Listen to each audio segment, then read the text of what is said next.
Good day, welcome to Music Motors. Welcome to the Suzuki Vitara Hybrid, the 2020 Suzuki Vitara Hybrid. Now this one is an SZ5, so this is the tippy top of the top, loads and loads of options including panoramic sunroof, blind spot monitoring, keyless entry, the whole shebang. But this one on the road costs just over £27,000 on the road, £27,350 on the road, with loads and loads of options. Now, the Suzuki Vitara has been in my top of the good small crossover SUVs ever since the first one I had got me through a snowstorm that Range Rovers were getting stuck in. Ever since then, they kind of impressed me quite a lot. Now, this is the facelift, and I do literally mean facelift because the front end has been, well, updated. And in this episode of Music Motors, I'm going to talk not only about the Vitara, but also about that hybrid technology and what effectively it enables this car to become and where likely these are going to be going in the future. So in this episode of Music Motors, I am checking out the 2020 Suzuki Vitara Hybrid, and just if you didn't catch it before, this is the SZ5. Now from the outside, Vitara has a very Suzuki design aesthetic, design language. It is very in keeping with what they've had for quite some time, and you can definitely see it as a Vitara.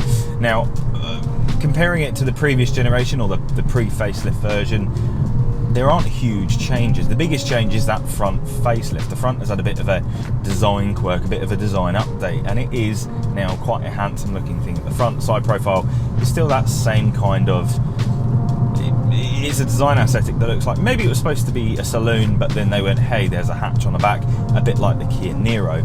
And the back end, not much has gone on there, but on this being the SZ5, you do have some nice LED tail lamps, LED lights at the front. It does really quite look the bee's knees all round when it comes from a lighting point of view.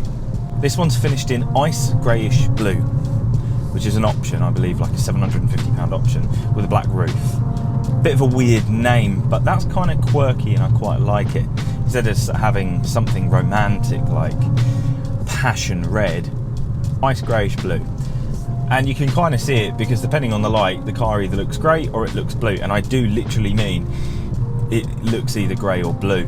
I can totally understand why they're going greyish blue. It makes sense. From the outside, diamond cut alloys really kind of finish off that outside sentiment, and they're not small, they're not large, they're a good sized alloy, and they really do soak up the UK roads quite well, potholes and all. Outside, in a world of, an oversaturated world of crossover SUVs, the Suzuki still stands out. It's not in keeping with the design aesthetic that you see in things like a Tiguan. It's very much a unique to Suzuki look, and it's nice to kind of stand out from that aspect. This one's got a tow bar as well, which from a car park point of view is genius. Parking in a bay where people can come up behind you, well, your bumpers are going to be safe. Really, I do quite like the outside of this, and ever since that first one, that first Vitara I drove, these have really started growing on me and they haven't stopped. Now aesthetically, yeah, I get it, it's not the most beautiful looking car, but for the price and for the market segment, I think it's quite a good looking car, and I personally quite like it. It is silly o'clock in the morning as I'm now going to test the fuel economy on a long run. No short stuff here, a good 2-hour drive. So this is seeing what it's like to live with on longer journeys, how comfortable it is, how it deals with motorway speeds, and most importantly, what the fuel economy is on the other end.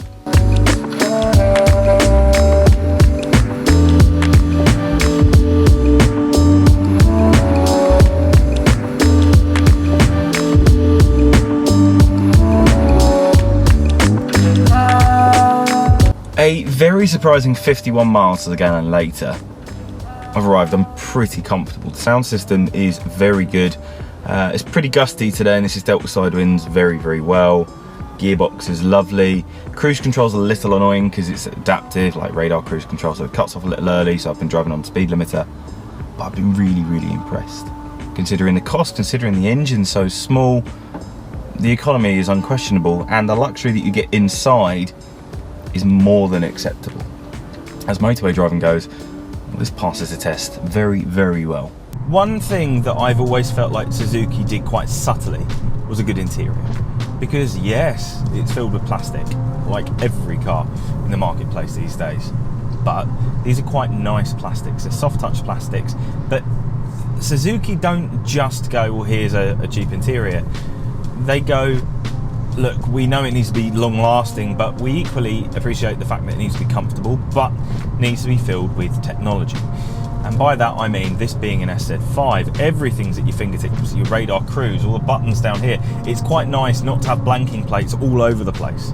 All of the buttons except one, which I'm assuming is probably for a special lighting pack or something. They're filled. Everything's at your fingertips. There's a nice TFT display directly in front of the driver. The infotainment screen, whilst it hasn't been updated, which is kind of a bugbear, primarily because I just think it looks a little bit old now. There's nothing wrong with it, just aesthetically I'd like it to be upgraded. That system's actually really, really good. You've got DAB radio, you've got navigation, you've got Apple CarPlay, Android Auto, you've got your Bluetooth telephony connection, everything's there. Climate control, huge panoramic sunroof, and I do literally mean, you think it's going to go back to a certain extent and then it keeps going back. It was a real surprise to me the first time I opened it. Electric windows all the way round, but auto up, auto down, only on the driver's window. Central locking, nice, almost luxurious type of bigger clock dial in the middle of the dash. And up front, the seats are very, very comfortable. Now, be it that they're not holding, they're not sport seats, they are very comfortable. And on longer journeys, really do quite suit. I guess the only thing is I would have liked a little bit of lumbar control. These seats don't really offer it. But apart from that, these are very, very comfortable. Your rear passengers do have a reasonable amount of legroom, and that reasonable amount of legroom doesn't actually interfere too much with the boot. The boot size is very good, very usable. And whilst, yeah, I accept it's not as big as some competitor vehicles, for the most part, this is about all the space you're probably going to need. The biggest thing is that the interior sound quality is seriously good. Look, I appreciate the fact that people are going, yes, but you can get Volkswagen for not much more. Sorry, Volkswagen for not much more. But to have a car with as much tech as this offers, and you want to go for a premium German brand, you are going to be paying a lot more money.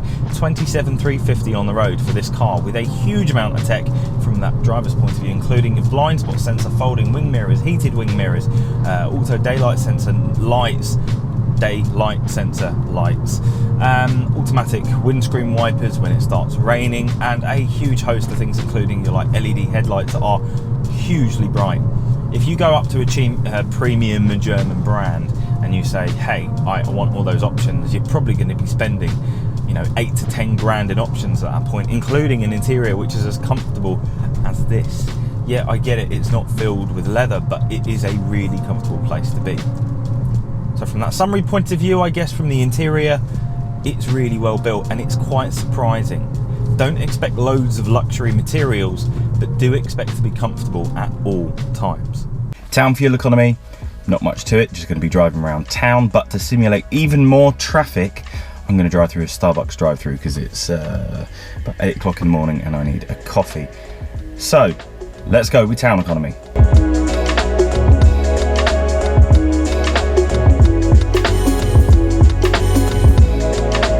End of the journey, 44.3 miles to the gallon, which is reasonable considering the size of the vehicle and the fact that it's a petrol. That's pretty good. You're talking almost diesel economy at that point, so relatively good, and also quite near to what Suzuki have said on paper it will turn around on that type of driving cycle. The biggest thing for me was how comfortable and quiet it is, and the seating position is slightly higher than a typical kind of smaller car, so that kind of raised mini SUV position, really nice. Steering, good feel, good infotainment, everything at your fingertips. It is quite a nice place to be around town, and obviously this being an SZ5, when you come into your parking space at the end, reversing camera, electric mirrors, everything you can need to not bring your brand new car.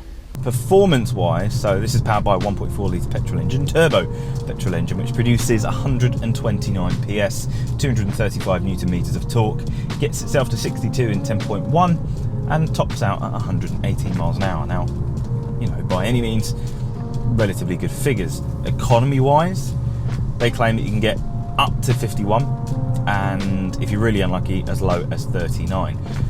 What I found is that you just tend to be able to average 44, 45 miles a gallon. On a run, by all means, you can quite easily achieve 47, 48, 49 miles a gallon.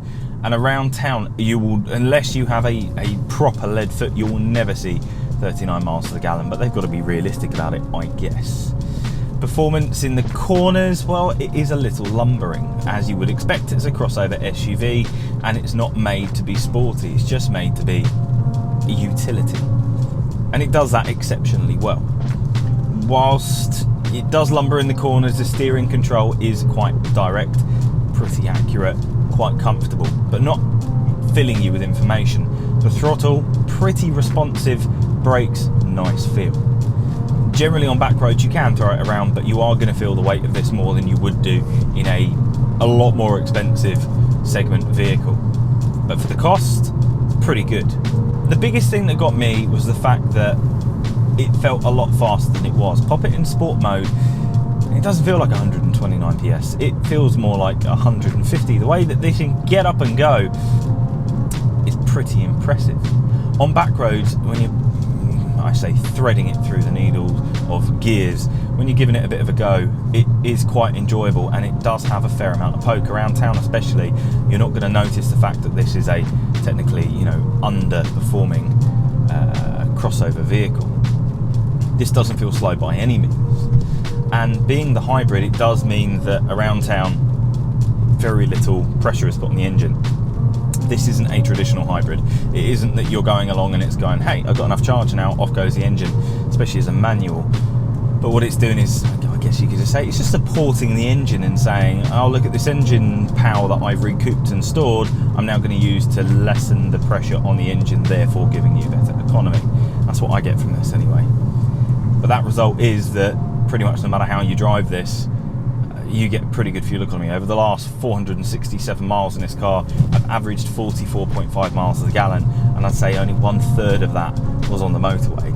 So that's pretty good going. Realistically, this is all heading towards a hybrid or electric life. Effectively, they're kind of preparing people and saying our technology is getting there, it's getting better, and it's getting more efficient at being able to be hybrid and fully electric. And before we know it, we're going to have a totally electric or proper hybrid Vitara. And that's no bad thing.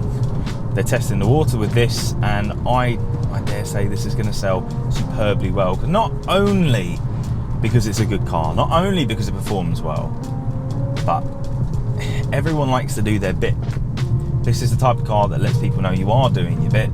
No, I didn't buy a diesel, I didn't buy a petrol. I bought a hybrid. Offsetting the fact that this may take a few more years to break even on carbon output than a conventional vehicle, it's getting there. And this is a very, very good starting point, especially considering the fact that this is the same engine that you get in the Swift Sport Hybrid. And that's a really good thing, because I quite like this engine. Outside, I really like how this looks, for me. Quirky, slightly different, and just a nice aesthetic. Front, side and back looks good.